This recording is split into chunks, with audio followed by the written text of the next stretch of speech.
পলিথিনের বিকল্পে দৃষ্টিনন্দন এসব পাটের ব্যাগ তৈরি করে প্রতি মাসে লাখ টাকা আয় করছেন উদ্যোক্তা আসমা আক্তার। শুধু তাই নয়, জয়িতা পুরস্কার পাওয়া আসমা আক্তারের এসব পাটের ব্যাগ এখন দেশের গণ্ডি পেরিয়ে চলে যাচ্ছে আরবের দেশ ওমানেও।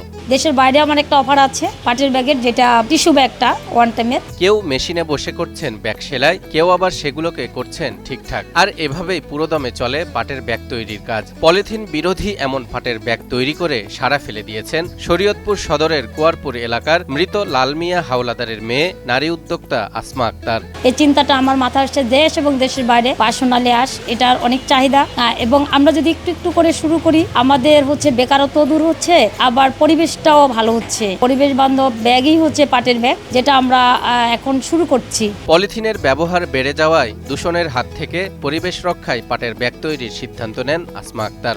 এতে করে একদিকে পরিবেশ রক্ষা আর অন্যদিকে অনেক বেকার নারীর হয়েছে কর্মসংস্থান। আমার দেখা দেখে আরো কেউ উদ্যোক্তা হোক, এই পাটের ব্যাগ নিয়ে কাজ করুক, আমাদের পরিবেশটা ভালো হবে। তবে আর্থিক সংকটের কারণে অনেকটাই পিছিয়ে পড়ছেন উদ্যোক্তা আসমা আক্তার। তাই চান সরকারিভাবে স্থান ও সুদমুক্ত ঋণ। তো আশা রাখি যে প্রশাসনিক এবং সদরের যদি ভালো একটা সাপোর্ট আমি পাই, আমার নারীদের নিয়ে জায়গার একটা ব্যাপার থাকে, বড় একটা জায়গার ব্যাপার থাকে,